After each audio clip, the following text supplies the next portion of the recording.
Esse talvez seja um dos vídeos mais importantes que você vai ver na tua vida. E eu digo isso porque eu vou te mostrar aqui agora como que funciona o desenvolvimento psicológico, como que a gente evolui como ser humano e, acima de tudo, por que que a gente tem bloqueio, como que a gente se desbloqueia, como que a gente se desenvolve no trabalho, como a gente se torna um líder melhor. Parece algo muito ousado, mas é comprovado hoje no que eu vejo mais importante na teoria da psicologia, o que é mais eficaz e vai poder transformar a tua vida se você assistir até o final. Então me acompanha aqui. Primeiro, vamos entender quais estágios que o ser humano passa. Existe hoje um estudo muito sólido feito por Richard Barrett que mostra os estágios de desenvolvimento psicológico que todo ser humano passa. E vai mudar a tua vida quando você perceber isso, porque funciona com todo mundo. Isso é incrível. Depois, ao final, eu vou mostrar como isso se aplica no ambiente de trabalho, para você ter mais facilidade de entender como aplicar isso no teu dia a dia. Com um detalhe, entre uma parte e a outra, eu vou explicar como que a gente passa de um estágio para o outro, que é justamente a explicação do porquê que a gente entra em crise no dia a dia. Por que que a gente tem bloqueio? O que que acontece? E como que a gente resolve? Antes, então, vamos começar pelo começo. O que acontece quando a gente nasce, né? Quando a gente nasce, a gente tem uma necessidade, que é sobreviver. Aqui a gente entra no primeiro estágio de desenvolvimento psicológico. A gente está preocupado em sobrevivência. A gente quer comer, beber, a gente quer ter o mínimo garantido. Esse estágio aqui, a gente é totalmente dependente. Isso vai normalmente até os 7 anos de idade. Esse é o período em que a gente adquire muitas crenças limitantes. Existem estudos que mostram que praticamente todas as crianças são gênios. Elas nascem com genialidade, com muita criatividade.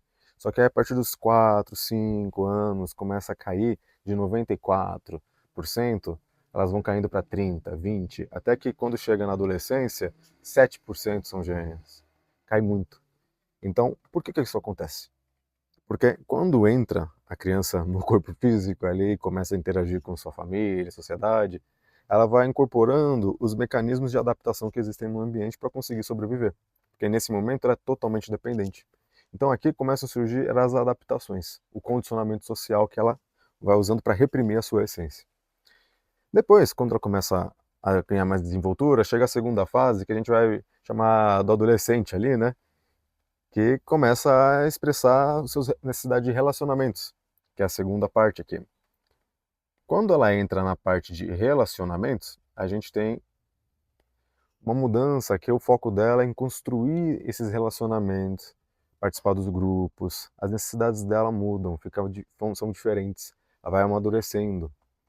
Até que chega no terceiro estágio, que é muito importante porque é o da autoestima.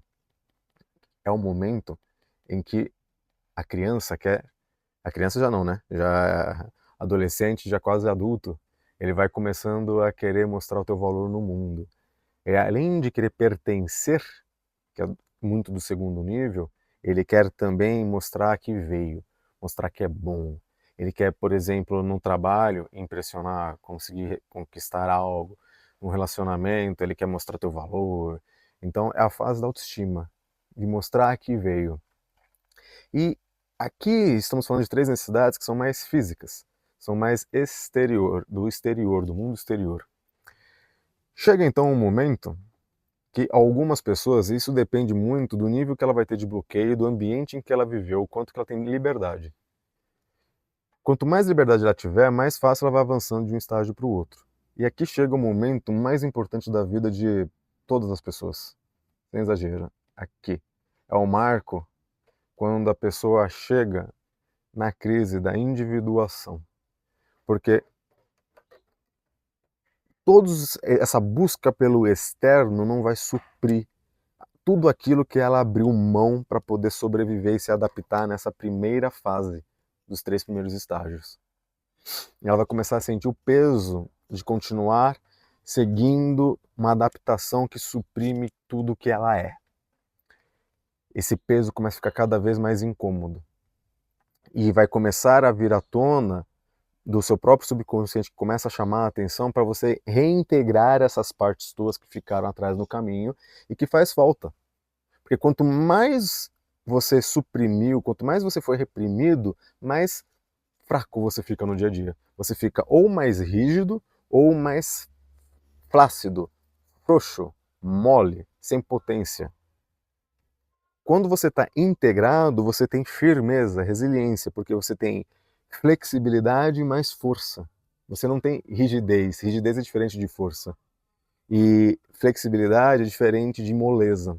Moleza e rigidez são estados desequilibrados de quando você está preso num estado de fuga e luta ou preso num estado de congelamento. Quando você consegue ter essas duas polaridades equilibradas, você desenvolve potência, porque você consegue contrair, descontrair, contrair, descontrair, isso gera potência. A gente perde isso no momento que a gente começa a se adaptar. Quando a gente chega aqui na fase do quarto estágio, é quando começa a ter esse apelo interno para a gente pegar aquela parte que a gente ocultou, esse momento de cura, quando a gente vai finalmente ter a oportunidade de ver aquilo que a gente suprimiu e que estamos compensando muito com alguma outra coisa que era valorizado lá atrás, mas que está ficando pesado já, porque a gente está abandonando muita coisa aqui para poder manter aquela aparência. No meu caso, particularmente, o que aconteceu? Quando eu tinha 29 anos, eu tinha conquistado tudo que eu queria. Inclusive, eu já tinha mestrado, ganhava muito na época, tinha namorada, carro, eu estava num apartamento incrível, num lugar que eu imaginava que seria meu sonho. Tudo aquilo que eu sonhei. E não me sentia preenchido, eu sentia um vazio enorme ainda. Então caiu a ficha.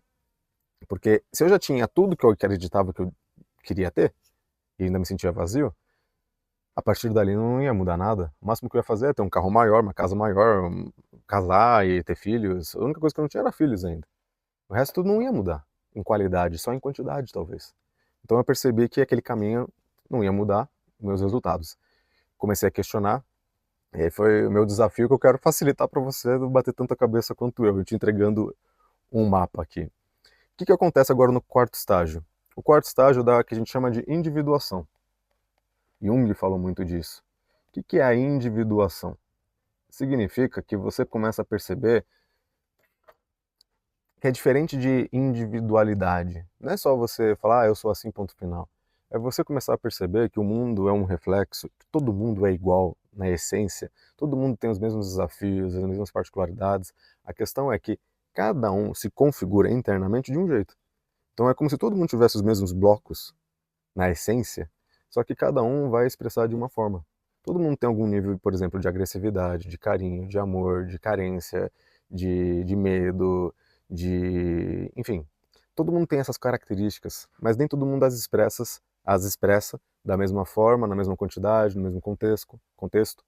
Então, o caminho é a gente aprender a saber quem somos nós de fato nesse mundo e começar a valorizar essa diferença. Por isso que a individuação é algo tão bonito, simples e complexo, porque envolve você conseguir separar você do mundo ao mesmo tempo que você reconhece como uma coisa está interligada com a outra. O que importa para aqui, agora nesse momento é, nesse momento que você está nessa ruptura aqui, nesses dois estágios, você vai precisar abandonar aquilo que não faz sentido para você. Porque você vai ver que foram coisas que os outros fizeram, fez sentido para eles em algum momento, em algum ambiente, em algum tipo de relação, foi o melhor que eles puderam fazer, mas não faz sentido para você. E aí vai chegar o teu momento de você começar a fazer o seu caminho. Porque até o final do terceiro estágio, você está vivendo o caminho que os outros disseram a você.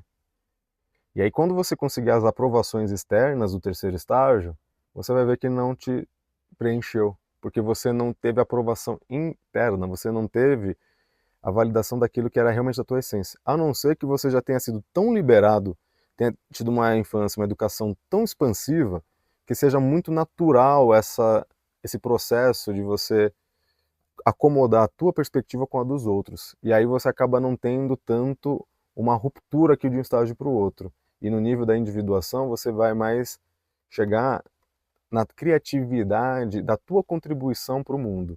Porque a essência do quarto estágio é a transformação. É você perceber o que você veio fazer no mundo. É a tua contribuição. Geralmente, essa grande paixão que a gente sente vem de uma falta, alguma experiência negativa que a gente teve e a gente aprende a transformar aquilo em algo positivo.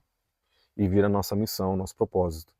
Trazer o antídoto para aquilo que nos faltou, aquilo que nos fez falta, aquilo que a gente quer tenha algo diferente no mundo.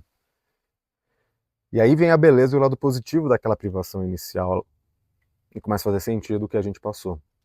Porque a gente entra nessa fase de transformação. Quando a gente entra nessa fase de transformação, qual que é o desafio? A gente vai ter que lidar com aquilo que a gente bloqueou. Em outras palavras, você bloqueou a tua criatividade por algum motivo. Vê algum sentimento, alguma percepção que fez uma crença. Você vai ter que ver qual foi a crença que foi formada e pode trazer à tona os sentimentos que vieram na época. Porque aí você vai entender qual é a crença e libera a crença, porque você percebe, não faz sentido, eu posso ser criativo, não vou matar ninguém com isso, e assim por diante. E aí você desbloqueia aquele aspecto e aprende a colocar no mundo. Qual que é o desafio aqui? Você passar por esse processo e colocar isso no mundo. Você vai precisar abandonar coisas que te fizeram pertencer com aquelas pessoas. Você vai mudar, acima de tudo. E quando você muda, nem sempre as outras pessoas querem mudar. Então, às vezes, o ambiente que você está muda porque você é mais influente, você pode ser o dono da empresa, então você consegue promover uma mudança. Mas mesmo assim, quem está no ambiente às vezes não quer mudar. Porque quem está mudando é você, o outro não tem a obrigação de acompanhar a tua mudança. E isso é um desafio. Como que a gente faz com integridade isso, respeitando o momento do outro e as preferências do outro? O que o outro acredita que é capaz também. Porque o que foi bom para você talvez não seja para o outro. E você que está mudando o combinado quando você mudou. Então aí vem o quinto estágio. Porque depois que você coloca essa vontade de mudar o mundo, você vai perceber que você não muda o mundo sozinho. Que você, quando for mudar, você vai perceber que precisa também se relacionar com o outro. Mas aí tem um desafio. Quando você começa a se relacionar com o outro, você vai percebendo as suas incoerências. E aí que é onde o relacionamento fica muito positivo, porque ele serve de espelho e você percebe que aquelas coisas que você idealizou, muitas vezes você não consegue sustentar ainda. Que é natural, porque você viveu a vida inteira fazendo de um jeito diferente. E aí você vai começar a se tornar consciente dos padrões que não estão harmonizados com aquela visão que você quer. E aí você começa a transformar a si. E aqui vem a segunda crise, quando você percebe que não adianta tentar mudar o mundo. Você vai ter que mudar a si. E aqui chega o momento que você vai buscar uma coerência interna. Quando você adquire essa coerência interna, que é do quinto estágio, você vai se harmonizando de uma forma mais profunda e sólida e enraizada. Porque você, no quarto estágio, identificou e retornou para a tua essência. Só que no quinto estágio que você começa a perceber que tem muitos hábitos teus que estão desalinhados com aquela tua essência, você vai ter que ir mais além. Quando você consegue finalmente acomodar essas questões internas, você vai se tornando mais íntegro, fica mais em paz, tem menos conflito interno.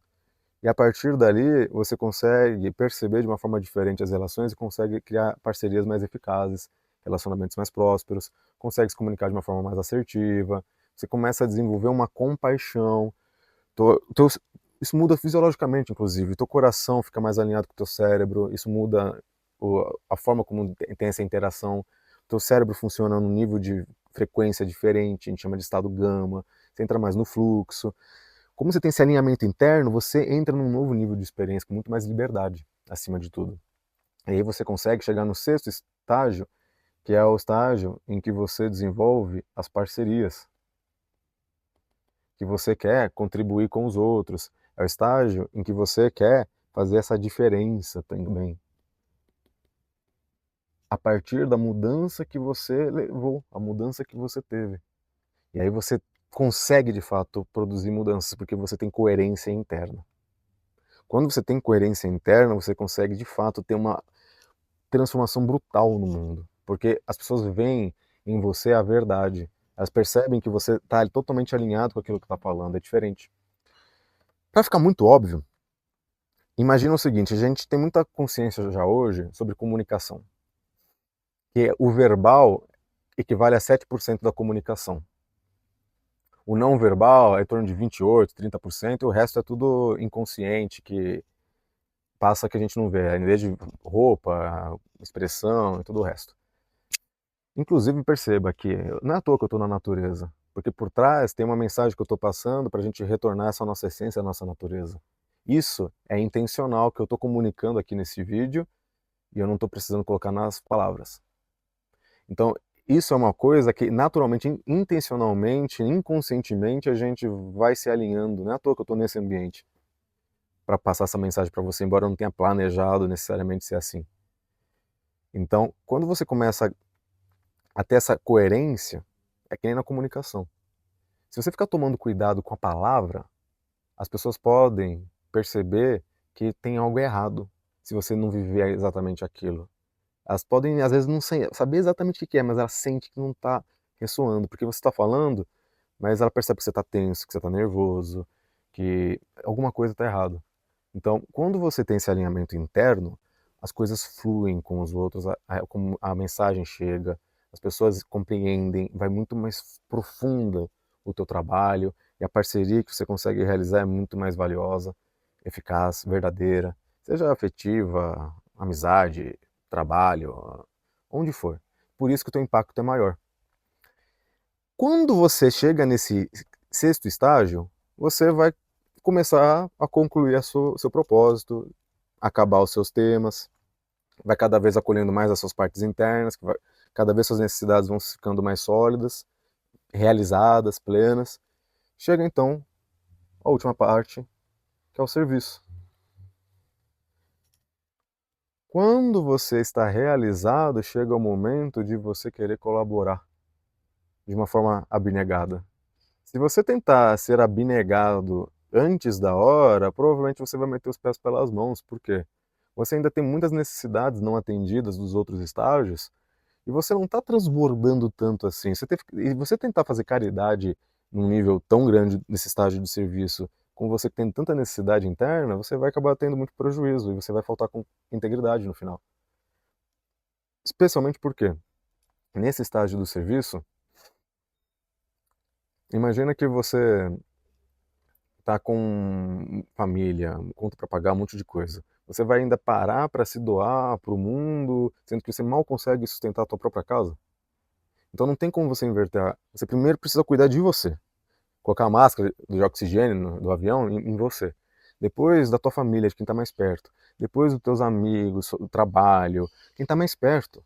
Quando você estabilizar isso, que você vai para o social, para a comunidade, para a nação, para o mundo, você tentar resolver o problema do mundo, sendo que a tua louça está mal lavada, está acumulada, o teu armário está desorganizado, você vai se perder. Então, primeiro do centro, para depois você expandir. Isso cria uma transformação coerente. Senão, provavelmente, você está fugindo do teu trabalho, de fato. Quando você tenta trazer uma coisa muito grande fora, sem ter resolvido o básico aqui dentro. Então, esse é o caminho dos estágios de desenvolvimento psicológico que todo ser humano passa. Só que, se você observar, é a história do ser humano que vai ser o roteiro de todo mundo. Contudo, embora seja simples, é totalmente complexo, porque é infinito. Cada um vai ter um caminho. O mapa é um, vamos dizer assim, o território que a gente vai passar é um, mas o tema que cada um vai explorar, como vai percorrer, isso é específico para cada um. Só você pode saber o teu caminho. Embora a gente saiba, com as ferramentas, quais são os desafios que você vai ter pelo caminho. Então aqui você consegue, a partir desse gráfico que a gente está vendo aqui, ter uma clareza grande em qual momento você está, para você tomar decisões que atendam à sua necessidade primária, principal desse momento da tua vida. Só que aqui que vem agora o pulo do gato. Por que a gente tem desafio? Porque nessa primeira fase aqui, a gente adotou aqui muitos bloqueios nessa primeira fase. Repressões, necessidades nossas que não foram atendidas. E não necessariamente porque a gente começou a chegar no quarto estágio que a gente superou e atendeu todas as necessidades anteriores.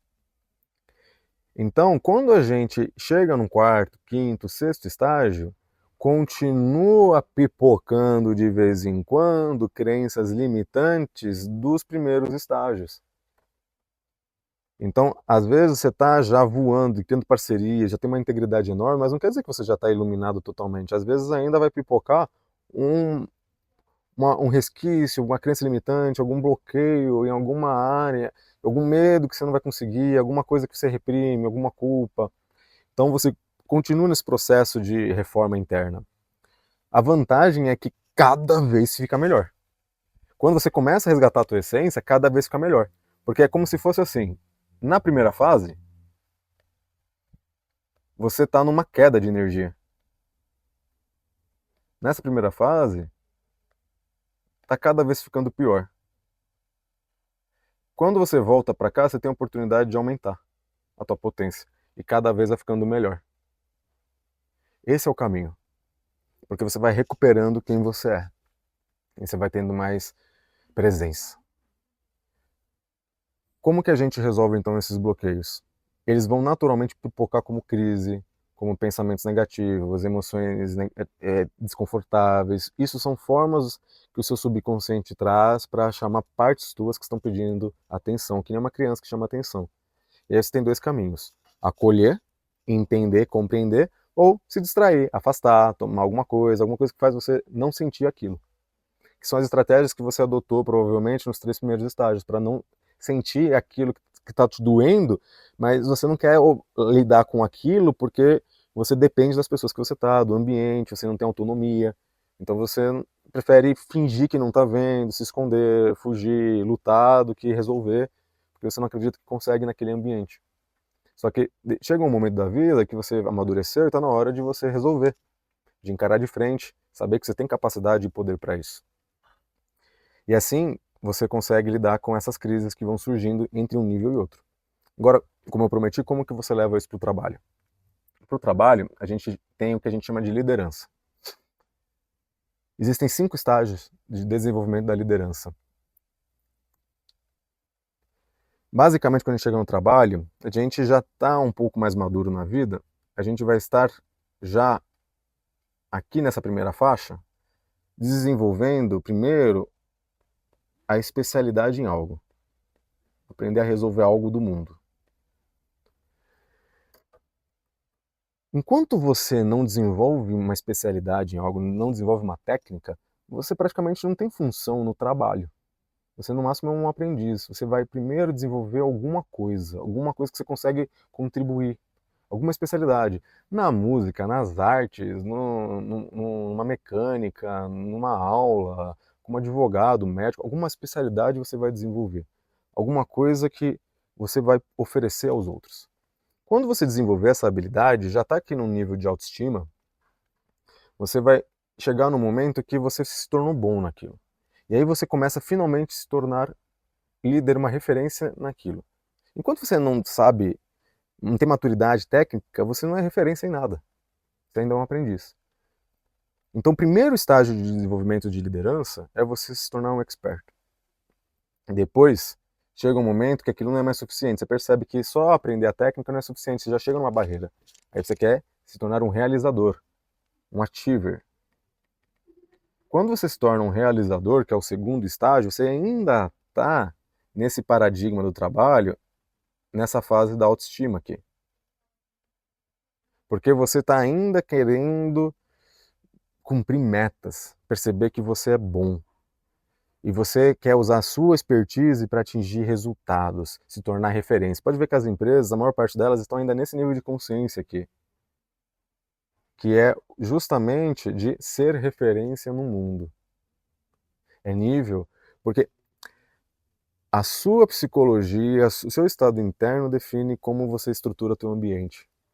Da mesma forma como o teu ambiente reforça como você se estrutura. Mas uma mente que percebe consegue influenciar o ambiente. E aí você transforma. Então o ambiente te influencia, mas não te determina. Você tem livre-arbítrio para mudar um ambiente ou mudar de ambiente. Lembrando apenas que às vezes tem ambiente que você tem que gerar acordo com os outros, né? É o desafio do relacionamento humano. Então quando você está no terceiro estágio, você chega no ponto do realizador, No terceiro estágio de desenvolvimento psicológico, você vai passar para a expertise e depois de atingir metas. Quando você atingir metas e isso não supre o teu vazio, não significa que você está numa carreira errada.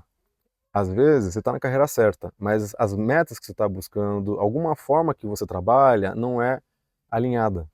Quanto mais reprimido você foi, ou quanto mais liberdade você tem, vai definir quanto que você provavelmente já está alinhado nessa fase. Então, se você foi muito reprimido, talvez você tenha uma mudança muito grande para chegar no quarto estágio. Ou talvez, se você já está mais no teu caminho, talvez é só aprender a mudar um pouco o trabalho. Por exemplo, no meu caso, para facilitar. Eu era um advogado, todo mundo elogiava que eu era um incrível advogado, só que eu aprendi a ser combativo, porque era isso que era valorizado. Quando eu cheguei nesse meu quarto estágio, me veio com muita clareza o que eu estava fazendo e como isso prejudicava o todo, o coletivo, porque eu estou desequilibrando, só apoiando um lado. Imagina que tem uma família, tem 4 pessoas, aí eu fico protegendo uma parte da família, eu posso desestruturar o sistema inteiro. O melhor daquela pessoa inclui o melhor dos outros que fazem parte daquele sistema. Então, eu precisava aprender como que eu consigo atender as necessidades dessa parte que me contratou, sem desconsiderar as partes dos outros que fazem em relação, que são uma família com ele. Como que a gente lida para equilibrar sem deixar que o meu cliente fique desassistido, nem os outros, porque eles são interdependentes. Então, quando eu vi isso, eu falei, caramba, como que eu levo isso para a advocacia que é totalmente parcial? E eu tendo uma visão como que funciona de fato por trás, isso foi uma realização muito difícil para mim. E aí foi o momento em que eu comecei a estudar psicologia e tudo isso que eu estou passando agora e trago hoje como consultoria, inclusive. Foi o meu despertar, que me fez, inclusive, ter uma transformação e criar as novas empresas. E acabei não ficando focado só na advocacia. Essa foi a minha jornada, resumindo aqui, resumi 6 anos aqui para vocês, depois que eu acabei o meu mestrado. Quando, então, chegou essa fase do realizador, chega o momento do catalisador. O que é o catalisador? O catalisador é quando você acessou aquela tua essência e você percebe a tua mensagem, que nem aquela que eu citei agora. Eu percebi, putz, não tem como eu ficar batendo na cabeça do outro, achando que eu estou defendendo o meu cliente, porque eu estou só mantendo ele no conflito nessa hora e não estou resolvendo o que está por trás, que é a dor dos dois lados, que não estão sabendo conversar, por exemplo. Que não estão sabendo conciliar as próprias frustrações, que entraram numa relação que era incompatível e estão se machucando. Como é que eu levo isso para o mundo? Aí eu quis trazer essa mensagem, mas eu não sabia como fazer. Eu queria levar essa mudança para o mundo, é catalisar. Você quer levar a tua mensagem. Só que aí você vai encontrar muita resistência, por quê? Você vai perceber, aí vem uma nova crise. Você vai colocar toda aquela tua energia no mundo e vai ver que não vai resolver. Você vai entrar em um monte de conflito. Por quê? Você não está tendo coerência interna ainda. Então nas minhas relações, eu ainda não vivia aquilo que eu estava percebendo. E aí eu comecei a ter muitos conflitos, porque eu dentro de mim não tinha esse alinhamento. Então eu comecei aqui chegar na fase que a gente chama que é o co-criador. Porque o líder começa não só a ter palavras bonitas, que é o que a gente vê muito, tem muito líder que fala bonito, mas ele não vive aquilo ainda. Ele tem uma palavra, ele sabe falar, mas não, você vê, ele não vive aquilo que ele fala. Quando ele chega nessa realização que ele está com essa incoerência, é quando ele vira o co-criador. Eu estou seguindo aqui uma classificação de 2 psicólogos americanos. Que co-criador, por quê? É quando você começa a perceber que a vida é essa relação, e você começa a entrar em relação com o outro e criar junto o acordo. Você começa a ser mais assertivo, mais transparente, você é mais intencional para criar as relações equilibradas, interdependentes. E aí você com isso vai trazendo alinhamento interno e com os outros, criando essas parcerias. Porque com o outro é quando a gente mais se descobre. Fale com qualquer pessoa casada, como que o relacionamento mostra as nossas vulnerabilidades. E se a gente sabe acolher, a gente cresce. Se a gente resiste e critica, diminui, grita, não sabe lidar com essas vulnerabilidades da nossa essência, tentando se expressar, a gente sofre muito. E o co-criador, então, é esse estágio. Então, você está na empresa, você já tem a mensagem, mas aí você começa a aprender com mais humildade como colocá-la no mundo e aprender com o outro e coloca a sua intenção junto com o outro. Por isso que é co-criador. Só que aí chega o último nível, que é o sinergista. Porque o sinergista é como se fosse um maestro. É a realização mais incrível do trabalho quando você percebe que não adianta você ficar só focado no acordo que você fez com uma pessoa específica. Você começa a ter uma realização do campo, de como as suas intenções influenciam. O quanto que, por exemplo, você fala algo, você coloca uma intenção e aparece alguém do nada que de alguma forma se alinhou com o teu campo, com essa inteligência coletiva, com isso que nos guia, e aparece o que você precisa, e não necessariamente com alguém que você combinou com palavras, mas você começa a ver uma nova dimensão muito maior da vida, e você começa a ver quanto que são várias partes nessa sinergia de uma forma muito mais caótica, mas totalmente ordenada. E aí você começa a perceber que não é sobre um mastermind de uma pessoa com a outra, é muito mais de você ter cada vez mais coerência e se conectar com esse campo com todas as outras pessoas e ter uma visão que permite com que a expressão de todas as partes funcione cada um no teu espaço. Que cada peça do quebra-cabeça tenha o seu encaixe, o seu espaço respeitado e valorizado, incluindo o teu. Então, quando você tem essa visão, você começa a perceber como se fosse um maestro de uma orquestra, vendo tudo o que está acontecendo e aprende a lidar com o fluxo. Você começa a ter menos apego, que essa pessoa tem que me trazer essa solução e me cumprir essa necessidade. Você começa a perceber como, com menos apego, que você vai ter o que você precisa, mas não necessariamente do jeito que você quer, com quem você quer, e você começa a fluir melhor no trabalho, com os projetos. Você muda a forma de liderança. E isso que eu acabei de falar para você, a gente chama de os 5 níveis de agilidade na liderança. Por que agilidade? Porque cada nível representa uma liberação maior dentro de você, que você consegue acessar mais níveis de fluxo. O primeiro nível é o mais rígido, quando você é muito especialista, aqui, ó, você sabe, tem que fazer desse jeito. Cada vez dos outros você vai abrindo mais a sua percepção e fica mais flexível e mais conectado com a sua essência, com a sua mensagem, e muda a forma de se relacionar.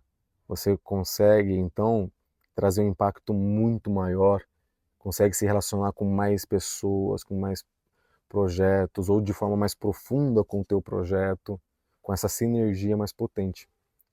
E esse último nível é o nível que coincide com você fazer as parcerias de uma forma muito mais eficaz, que é o sexto estágio, e leva lá para o serviço também, que é quando você já está muito mais iluminado, vamos dizer assim. Então, o que eu passei para você é a síntese do que a sabedoria ancestral de muitas nações mais tradicionais já ensinavam, só que agora na linguagem que a gente tem hoje na psicologia.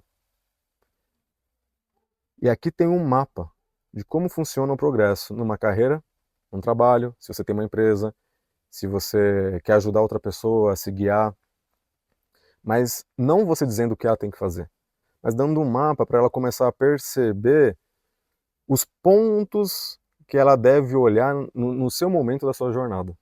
Então, por exemplo, se você está querendo ser muito abnegado e doar muito para o mundo, talvez, e você ainda está sofrendo questões de dinheiro, você vai ter dificuldade de cumprir seu propósito de serviço.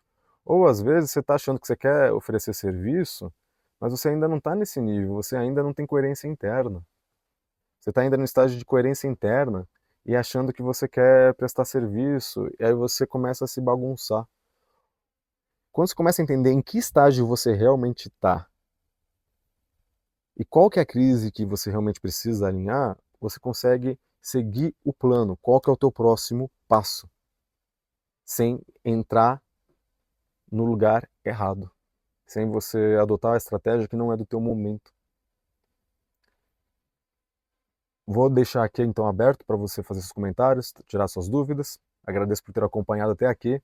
Espero que eu tenha cumprido a minha promessa. Eu acredito que essa aqui é a aula mais importante, ou uma das mais importantes pelo menos, que você já vai ter visto na tua vida, porque fala sobre a nossa realização humana. Eu tenho confiança que isso aqui pode transformar a vida de uma pessoa.